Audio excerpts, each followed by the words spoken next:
ఏది కూడా సమీక్షలు చేయడం కానీ జవాబుదారీతనాన్ని ఫిక్స్ చేయడం చాలా ఈజీ అయింది. ఇప్పుడు మీరు చూశారు ఎంత కాంప్లికేషన్ ఉందో అడ్మినిస్ట్రేషన్ లో. పాత గవర్నమెంట్ చేసిన తప్పులన్నీ కరెక్ట్ చేయడానికి ఈరోజు నేను రెవెన్యూ సదస్సులు పెట్టే పరిస్థితికి వచ్చాం.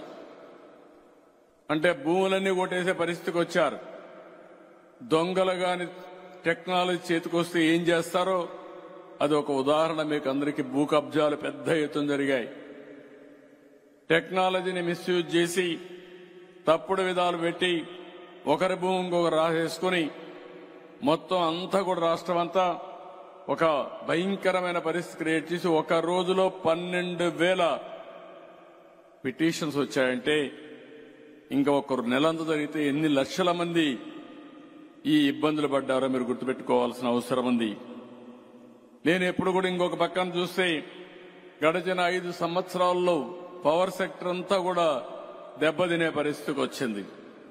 పీపీఏలు రద్దు చేశారు. కరెంటు వాడకుండా వాళ్ళకు డబ్బులు కట్టే పరిస్థితికి వచ్చారు. ఆ సమయంలో కరెంటు లేదు కాబట్టి 7 రూపాయలు 8 రూపాయలు పెట్టి ఓపెన్ మార్కెట్లో కొనే పరిస్థితికి వచ్చారు.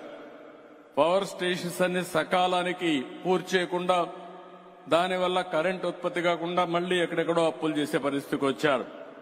అన్ని కూడా తప్పుడు నిర్ణయాలు చేసి అధిక ధరకు కరెంటు కొని ఈరోజు డిపార్ట్మెంటే సంక్షోభంలో పడే పరిస్థితికి వచ్చింది. 9 సంవత్సరాలు 9 సార్లు కరెంటు ఛార్జీలు పెంచి 33,000 కోట్ల రూపాయలు అదనంగా కరెంటు భారం వేశారు.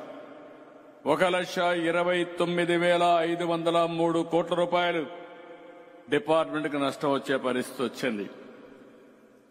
నేను అందుకని ఇవన్నీ సమీక్ష చేస్తున్నా.